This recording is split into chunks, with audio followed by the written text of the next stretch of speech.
নমস্কার, কেমন আছেন সবাই? সকাল এখন বাজে ওই 9টা মতন, সূর্যের আলো উঠে গেছে।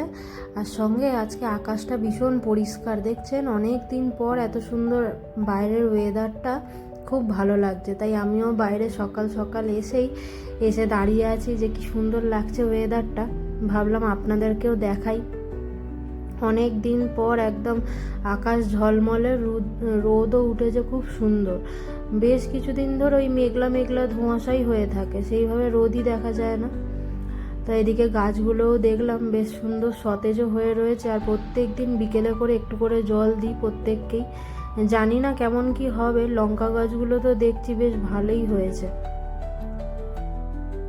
সকালবেলায় দুজনে দুজনের কাজে চলে গেছিলাম। আমি গেছিলাম যোগা আর ও গেছিল জিমে। জিম থেকে এসে আজকে সকালের টিফিনের দায়িত্ব আমার ছিল না। আজকে সকালের টিফিন সিদ্ধার্থই বানিয়েছিল। তো টিফিন বানালো, তারপর খাওয়া দাওয়া কমপ্লিট করে সকালবেলার টুকটাক কাজ কর্ম সেরে তারপর চলে এসেছি একদম রান্নাঘরে। কি মেনু হচ্ছে আজকের দুপুরে সেটাই তোমাদেরকে দেখাবো। সকালবেলা আর সেরকম টিফিন কিছু দেখাইনি, যেহেতু আমি তৈরি করিনি, যার জন্য তোমাদের সাথে আর শেয়ারও করিনি।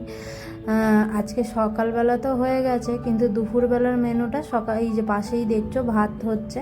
এই যে ছোট্ট হাঁড়িটায় প্রত্যেক দিন যে ভাত রান্না করে, এইটা আমার মা আগের বারে পুজোর সময় যখন গেছিলাম তখন এটা আমাকে কিনে পাঠিয়েছে। বললো দুজনের ছোট্ট সংসার, তাই ছোট্ট একটা হাঁড়ি কিনে পাঠিয়েছে। আগে একটা বড় ডেচকির মধ্যে ভাত করতাম, সেইটা আমার মা ভিডিওতে দেখে তাই একটা হাঁড়ি কিনে পাঠিয়েছে। ওই হাঁড়িতেই এখন করে প্রত্যেক দিন ভাত হয়।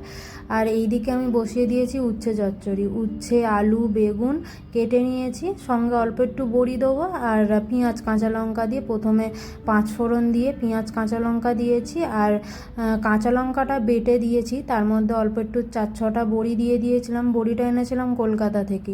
এইখানে তো সেই রকমভাবে বড়ি দেখতে পাই না, তাই জন্য বাড়ি থেকেই নিয়ে এসেছিলাম। বড়ি দিয়ে আজকে এই যে চচ্চড়িটা হচ্ছে বেশ ভালো, একদম জল দিইনি, গায়ে গায়ে ঢাকা দিয়ে দিয়ে করেছি। খুব ভালো হয়েছিল জানো। আর তেতো তো একটুই বোঝা যায়নি। আমি খুব একটা তেতো খেতে ভালোবাসি না, যার জন্য এই উচ্ছে চচ্চড়ি বা এই ধরনের কিছু তেতো জাতীয় খুব একটা কমই করি। উচ্ছে করলে তাহলে ভাজাই করি, একদম কড়কড়ে করে ভাজা, যেটাতে একদম তেতোই বোঝা যায় না। কিন্তু এইভাবে করলেও তেতো খুব একটা লাগে না। তো যাই হোক, ওইদিকে তো আবার রান্না করতে করতে ওয়াশিং মেশিনে বেশ কয়েকটা জামা কাপড় ছিল, সেইগুলোকে একটু চালিয়ে দিয়েছিলাম। কাঁচা হয়ে গেছে ওইগুলোকে, এদিকে রান্না ওদিকে হচ্ছে আর আমি এইদিকে জিনিসগুলোকে নিয়ে চলে এসেছি। এইদিকে মেলতে দেবো। দড়িটাকে এখন এইদিকে ট্রান্সফার করে দিয়েছি। আগে মাঝখানের ঘরটায় দড়ি রেখেছিলাম। সব সময় যেহেতু এই যে শাটারগুলো খোলা থাকতো, ধুলো প্রচুর পরিমাণে ঢুকতো। যেহেতু একদম হাই রোডের উপরে এই বিল্ডিং, যার জন্য প্রচুর পরিমাণে ধুলো ঢোকে। কি করব, ওই জন্য এখন এই দড়িটাকে বাইরেই করে দিয়েছি। বাইরে এখানে রোদে দিচ্ছি। একটু বেলার দিক হলে মাঝে মাঝে অল্প অল্প একটু করে রোদও আসে, কারণ সেইভাবে তো এই দিকের বিল্ডিংগুলোতে খুব একটা রোদ্দুর আসে না, যার জন্য একদিকে ভালো, গরমের সময় অনেকটাই বাঁচো। আবার একটু মাঝে মাঝে রোদ না থাকলে না, যেরকম গাছগাছরা, তারপরে জিনিসপত্র, বালিশ, অনেক কিছুই থাকে যেগুলো অল্প একটু রোদ লাগানো খুব দরকার। জুতো ধোয়া, অনেক কিছুই থাকে। যাই হোক, এদিকে রান্না বান্না হচ্ছে আর আমি এদিকে জামা কাপড়গুলো তো কাচতে দেওয়া ছিল, সেইগুলোকে রেডি করে নিচ্ছি, দড়ির মধ্যে দিয়ে দিচ্ছি। এদিকে চলে এসেছি। এদিকে আমার উচ্ছে চচ্চড়ি তো প্রায় হয়ে এসছে বললেই চলে। আর এইদিকে আমি আজকে নতুন করব ডিমের এক নতুন রেসিপি। প্রথমে কি করতে হবে, পেঁয়াজ, কাঁচা লঙ্কা, তারপরে 3-4 কোয়া রসুন আর বেশ পরিমাণে অনেকটা কাজু দিতে হবে। কাজু দিয়ে ভালো মতন ভেজে নিতে হবে জিনিসটাকে। ভালো মতন ভাজা হয়ে গেলে ওইটাকে অল্প একটু জল দিয়ে সিদ্ধ করতে হবে। এইটা এদিকে হোক, আমি ওইদিকে ভাতের ফ্যানটা গালিয়ে নিই আর তার সঙ্গে ওইদিকে উচ্ছে চচ্চড়ি যেটা বসিয়েছিলাম সেটাকেও চেঞ্জ করে নিই, কারণ ওইদিকে আবার ডিম ভাজাও বসাতে হবে। ডিম আর আলু একসাথে আমি সিদ্ধ করে নিয়েছি। এই যে রেসিপিটা দেখছো, এর মধ্যে আলু দিলেও চলে, না দিলেও চলে। বেশিরভাগটাই শুধু ডিমের হয়, কিন্তু আমি যেহেতু ঘরে রান্না করছি, আজকে দুপুরের মেনু, যার জন্য অল্প একটু বাঙালি, আলু না থাকলে ভাত তো খাওয়া হয়ই না, যার জন্য আগেই আমি আলু আর ডিমটাকে সিদ্ধ করেই নিয়েছিলাম। ওইটাকেই অল্প একটু তেল দিয়ে তার মধ্যে ভাজতে দিয়ে দিলাম, অল্প দিয়েছি নুন, তার মধ্যে দিয়েছি একটু লঙ্কার গুঁড়ো আর অল্প করে একটু হলুদ। এইগুলো দিয়ে প্রথমে একটু কড়া করে ভেজে নেবো। যেহেতু সিদ্ধই রয়েছে তো সেরকম সিদ্ধ করার কোনো ব্যাপার নেই, একটু লালচে লালচে রং ধরলেই সেটাকে তুলে নেবো। তুলে নিয়েছি অল্প একটু তেলের মধ্যে, ওই যে তেলটা ছিল ওই তেলের মধ্যেই গরম মশলা ফোড়ন দিয়েছি। আমি গোটা গরম মশলাটাই বেশি ব্যবহার করি রান্নাতে, তাতে টেস্ট আর সেন্ট দুটোই খুব ভালো আসে। দেওয়ার পর অল্প একটু আদা, জিরে, ধনে, শুকনো লঙ্কা আমি আগে থেকেই যেটা পেস্ট করে সব সময় রাখি তার 1 চামচ দিয়ে দিলাম তেলের মধ্যে। এইটা রসুন আদাটাকেও ওরকম ভেজে পেস্ট করা যায়, কিন্তু আমার কাছে আদা পেস্ট আগে থেকে ছিল বলে আমি ওইভাবে করিনি। তোমরা এরকমভাবে যদি করো তাহলে আদাটাকে ওরকম ভেজে আর সিদ্ধ করে নিয়ে পেস্ট করে নেবে, তাহলে তো সুবিধা হবে। আমার কাছে যেহেতু পেস্ট করাই ছিল তাই আদা প্রথমে দিয়ে দিয়েছি, তার মধ্যে ওই যে ভেজে যে সিদ্ধ করে রাখা মশলাটা ওটা পেস্ট করে নিয়ে তার মধ্যে তেলের মধ্যে দিয়ে দিলাম। দেওয়ার পর অল্প একটু টক দই ফেটিয়ে তারপরে দিয়েছি কাসুরি মেথি, দিয়ে ভালো করে নাড়িয়ে একদম তেল ছেড়ে যেতে ডিম আর আলুটাকে দিয়ে ভালো করে নাড়িয়েছি। লাস্টে অল্প একটু ঘি, গরম মশলা আর তার সঙ্গে অল্প সামান্য পরিমাণে ফ্রেশ ক্রিম দিয়ে নামিয়ে নিতে হবে। ফ্রেশ ক্রিমটা স্কিপ করে যেতেও পারো, আমিও স্কিপ করে গেছি, দিইনি। আমার ফ্রেশ ক্রিমের খুব একটা ভালো লাগে না তরকারি, যার জন্য আমি দিইনি। এই যে আমাদের আজকে 2 তরকারি দিয়ে ভাত, দুপুরের মেনু। নতুনত্ব ডিমের তরকারিটা খুব সুন্দর হয়েছিল। সবসময় তো ডিম ওই কষা বা কোনো ঝোল এই ধরনেরই হয়, এইটা একটু অন্যরকম, বেশ ভালো লেগেছে। দই, কাসুরি মেথি, কাজুর একটা আলাদাই তরকারিটা অন্যরকম হয়েছিল, বেশ ভালো লেগেছে। মোবাইল দেখে দেখেই করেছি, তোমরাও চাইলে করতে পারো। এদিকে এরকম ওটা রান্না বান্না করে খাওয়া দাওয়া হয়ে গেছে। এখন বাজে প্রায় ওই কটা 6:30 মতন বাজে। এসেছে একটা পার্সেল, সেই আগের দিন দেখালাম চিয়ার এসেছিলো, তারপরের দিন দেখালাম এই যে পার্সেলটা, সেটাই আর সেদিন খোলা হয়নি, আজকেরই খুলেছি। দেখলাম সব কিছু পার্ট বাই পার্ট আলাদা আলাদাভাবে সুন্দর করে দিয়েছে, আর 2টো ওই ক্যাটলগ দিয়েছে যেটা দেখে দেখে আমাদেরকে সেট করতে হবে।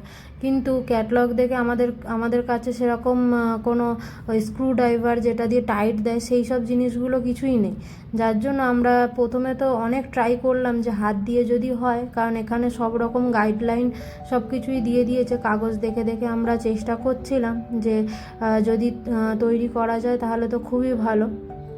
সেই বসেছি 6টা দিয়ে অনেকটা। আর তার মধ্যে এই আরেকটু পরেই আমি বেরোবো, পাশেই এক দিদির সঙ্গে যে পরিচয় হয়েছে আগের দিন, যে দিদিটা এসেছিল আমার বাড়িতে, সেই দিদিরই জন্মদিন, তাই ডেকেছে আমাকে, যাব সেখানেই। তা 7টার সময় যেতে বলেছে। বেরোতে বেরোতে প্রায় 7:45 হয়ে গেছিলো জানো। এইটার পিছনে পড়ে থেকে এতক্ষণ ধরে পড়েছিলাম, কিন্তু আলটিমেটলি কিছুই করতে পারিনি, কারণ এইটার এই যে স্ক্রু ড্রাইভার যেটা দিয়ে টাইট দেয় সেইগুলো কোনোটাই আমাদের কাছে নেই, যার জন্য লাস্টে 2জন মিলে অনেক চেষ্টা করার পর ভাবলাম যে প্লাম্বারকে ডেকেই এটা করতে হবে, কারণ আরও 2-1টা জিনিস আসবে অনলাইনে। বেশ এই ঘরের জিনিস অনেক কিছুই অর্ডার দিয়েছি, সেগুলো পরপর আসছে। প্রথমে চেয়ার এসছে, তারপর এই টেবিলটা আসছে, এরপরে একটা জুতোর র্যাক আসবে, আরও পরপর বেশ কয়েকটা জিনিস আসবে, আর প্রত্যেকটাই তোমাদেরকে দেখাবো যে কেমন কি হলো। চেয়ার 2টো যে কিনেছিলাম ওই 2টো তো তোমাদেরকে বলেছি 2400 টাকা পড়েছিল, একটা চেয়ার 1200 টাকা করে, নীলকমলের। আর এটাও অ্যামাজন থেকেই নিয়েছি, এই টেবিলটা, এটাও বেশ ভালো। তো এটার দাম পড়েছে ওই 2000 টাকা মতন। স্টাইলটা বেশ সুন্দর, মাঝখানে অনেকগুলো খোপ রয়েছে, যার জন্য পছন্দও হয়েছে। বাইরে গেছিলাম, খুব একটা পছন্দ হয়নি, তোমাদেরকে তো বললাম, যার জন্য বাড়ি এসে আবার অনলাইনে জিনিস অর্ডার দেওয়া হয়েছিল। তার মধ্যে এই যে 2 নম্বর জিনিসটা চলে এসেছে। এরপর আবার জুতোর র্যাকটা কবে আসবে কি জানি না। মোটামুটি সবকটা এলে একসাথে ভেবেছি প্লাম্বারকে ডেকে এইগুলো সবকটা সেট করব, কারণ এইগুলো সেট করার জন্য যেই জিনিসগুলোর প্রয়োজন সেইগুলো আমাদের কাছে নেই, যার জন্য আমরা এগুলো তৈরি করতে পারবো না।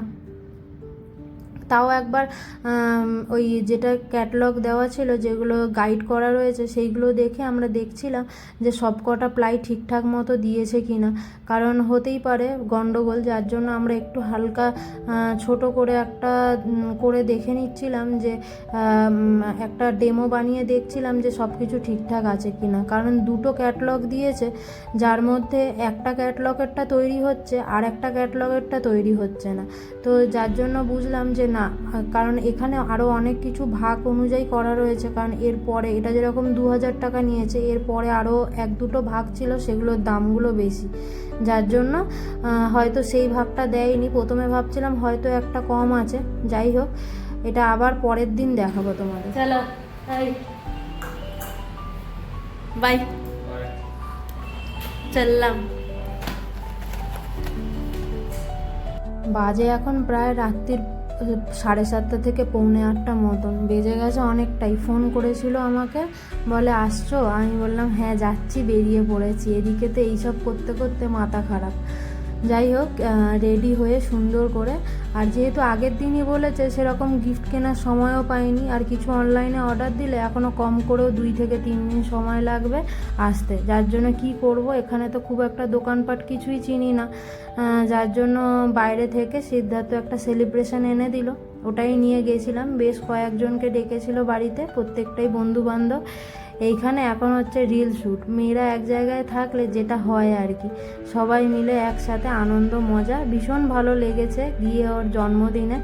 এই যে সেই দিদি আগের দিন এসেছিল আমার বাড়িতে, তোমাদেরকে দেখিয়েছিলাম, ওই দিদিরই আজ জন্মদিন। ওইখানে গিয়ে বসে বেশ কিছুক্ষণ সবার সাথে গল্প আড্ডা আরও অনেক কিছু, সবাই মিলে বসে বেশ কিছুক্ষণ সময় কাটালাম। এখন চলে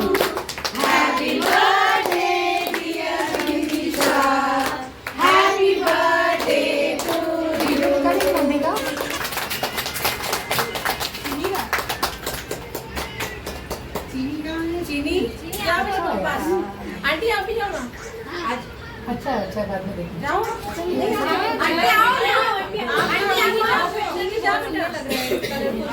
चीनी जाओ चीनी जाओ। नहीं जाना नहीं, एक तो खा बेटा, मम्मा को भी खिला। जाओ मम्मा को भी खिलाना। फोटो लो। वो ले रहे शायद, फोटो भी ले रहे हो कि वीडियो से? नहीं नॉर्मल। और यूट्यूबर जाओ अनाना यूट्यूबर का चैनल है, वो ब्लॉग डालेगी, birthday friend blog, friends birthday blog.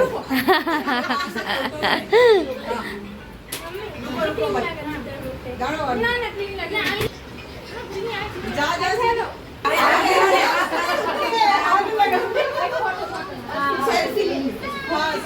আজকের ভিডিওটা এই পর্যন্তই, দেখা হবে পরের কোনো একটা সুন্দর ভিডিও নিয়ে। আজকের জন্য এই পর্যন্তই, পরের দিন আবার দেখা হবে।